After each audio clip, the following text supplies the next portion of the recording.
Alright, so this is just me trying to decide what I wanted to do as far as the base of the house. And I knew I wanted it to be big, but I wasn't sure how big. And then I wind up going gigantic for it, to the point where I'm still not done with this house. The build was slightly inspired by something else, where I was like, I could do something like that. And I was really pleased with the outcome of this. But it was just a lot of picking and deciding and for the aesthetic that I wanted for it. But I knew I wanted round sections, or, round as we have, which we need round walls. We need curved walls. If they could just give us that.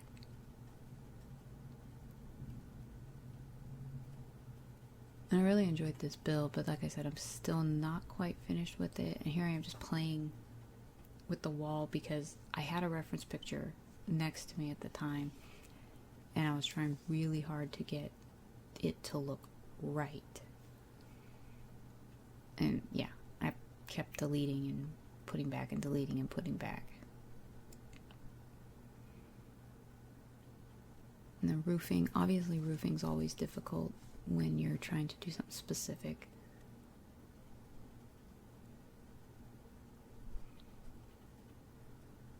And I never used the round bits to do the like balcony and patio areas and wraparound porches. I don't really use the round bits, so having to fiddle with that was something else.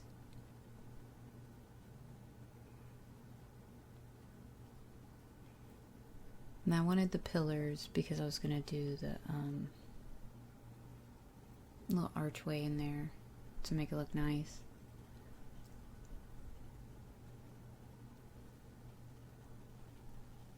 Just couldn't decide which one I wanted.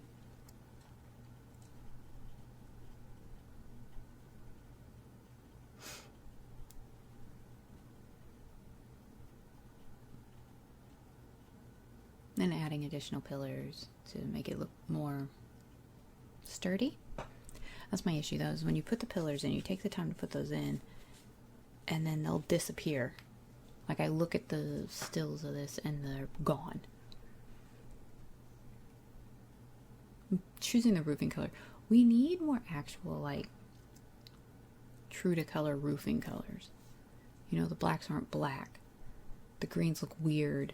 The blues are just an odd shade of blue.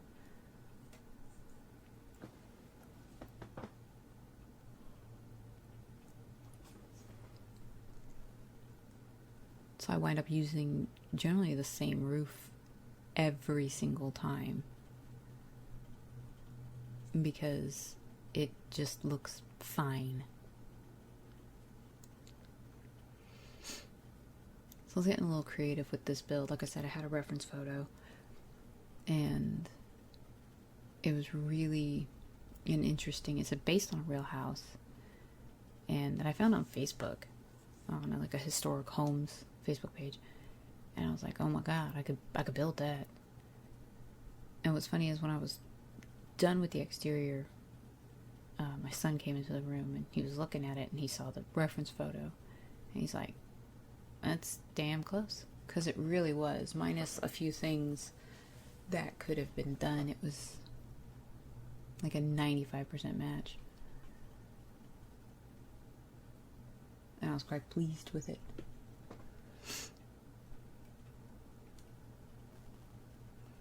I'm just roofing the little round bit, because this one had very interesting like round rooms on the side, including a second story round room, well, third story round room. And I believe the house was in the New England area, if I remember correctly. So yeah, it had that interesting third level round room, which actually had a domed underneath to it, but I can't do that in The Sims, and it just, I think that made it for me, is why I chose that one. And just fiddling because it had some roof accents to it. And I was like, okay, wow, I need to find something that's really close. And those were actually just like what they had on the roof of the actual house.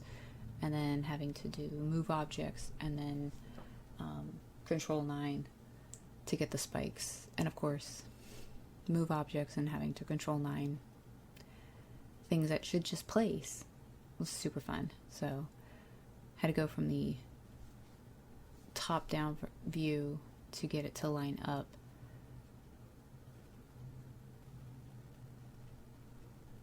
And then do it again.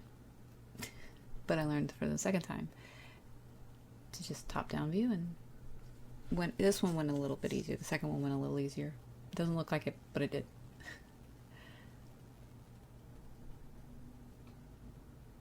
Yeah. I don't like to put a whole lot of move object houses in, but I just wind up doing it because in order for it to be somewhat realistic, you've got to use move objects because we stack things, we make things go places, and move objects is nice. And then when I upload it to the gallery, I always put, have move objects turned on. Because I've made the mistake, I've placed lots and have forgotten to put move objects on, even though it doesn't say in the lots description to use move objects. And then I get the pop-up in the corner saying, oh, move objects was used with this lot. It's like, damn. But I built this one a few weeks ago and it's just been sitting there. So, I mean, it's available. And it was actually over a course of several builds because I did the outside. It took me like, I want to say an hour to do the outside. And then I was like, let me take a break because I think it took me 3 hours total for this build to do the insides as well because it's very large. The downstairs of it, the ground level, is actually like really 2 spaces because I sectioned off the kitchen.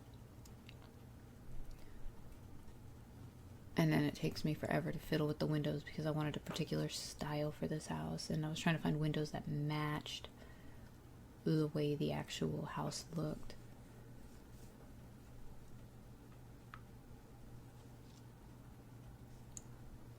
And I will do the auto place for windows because it's quicker. And then I try to fiddle because I was trying to make it look exactly like it, and getting those windows on there on that second story round room was a bit of a pain. It's got quite a few rooms in it. It's got, I think it's a laundry room, an office. The office, 2 bedrooms, 2 bathrooms, a big laundry room, kitchen downstairs, etc. And a nice little dining room.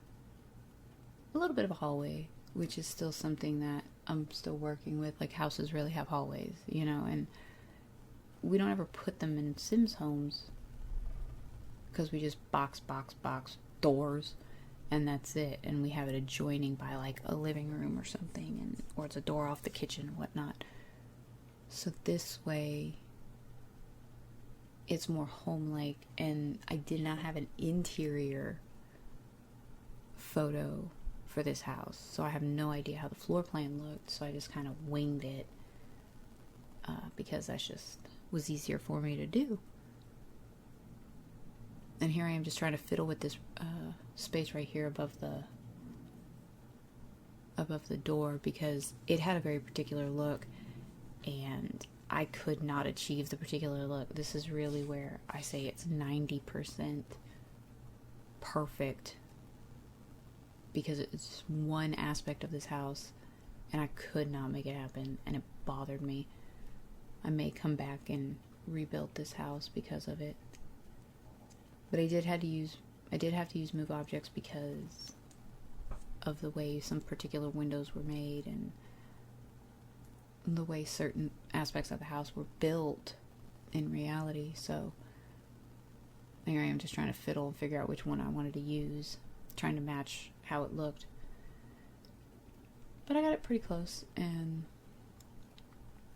because it had this round bit right there in the center of that section I'm messing with, and it was like a round window, and there was no way I was going to be able to do that one.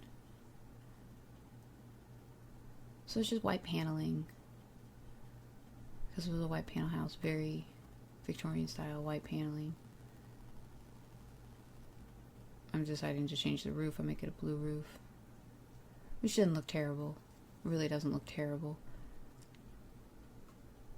And then I raised it because it had stairs. I realized looking at the picture, I was like, oh man, it had stairs, it had a foundation. Yeah, the house came out really well. I was really pleased with it overall. I took my time on the inside as well. Like I said, it took 3 hours to do the build, and it was a day for me because I just was so frustrated. It wouldn't cooperate.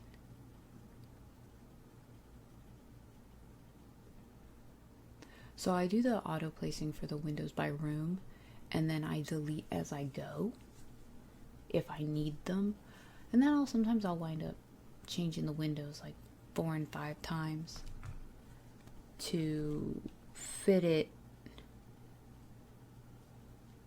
more in the style of what I'm going for, to adjust in, because I decided on a certain door and I want windows to match.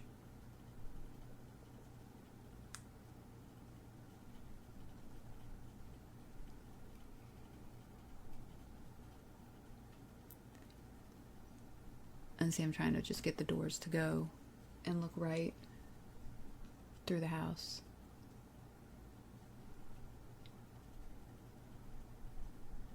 Because I can see the front door for this house, and it was a nice little front door, but we didn't have anything that matched it exactly, and that was the closest I could find.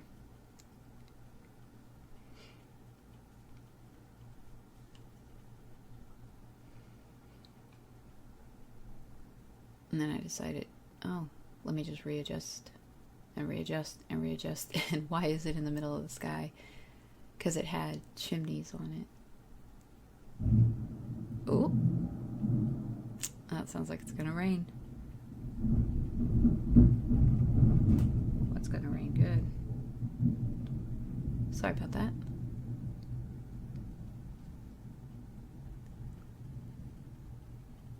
So I'm just constantly fiddling with more roof decoration. And trying to make it look right, because it had all these little details, and of course saving as you go, because there's nothing worse than doing, hour build and then your game crashes, which has happened before.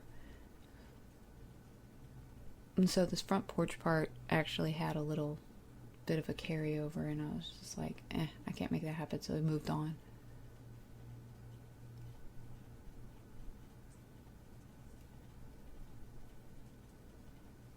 And I accidentally deleted the entire wall.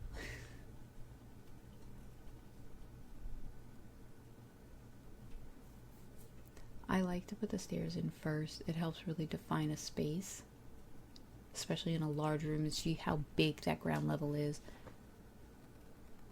And so it defined the space really well, broke it up actually very well in that upper level. And that was me trying to decide where I was going to put things and what I wanted to do.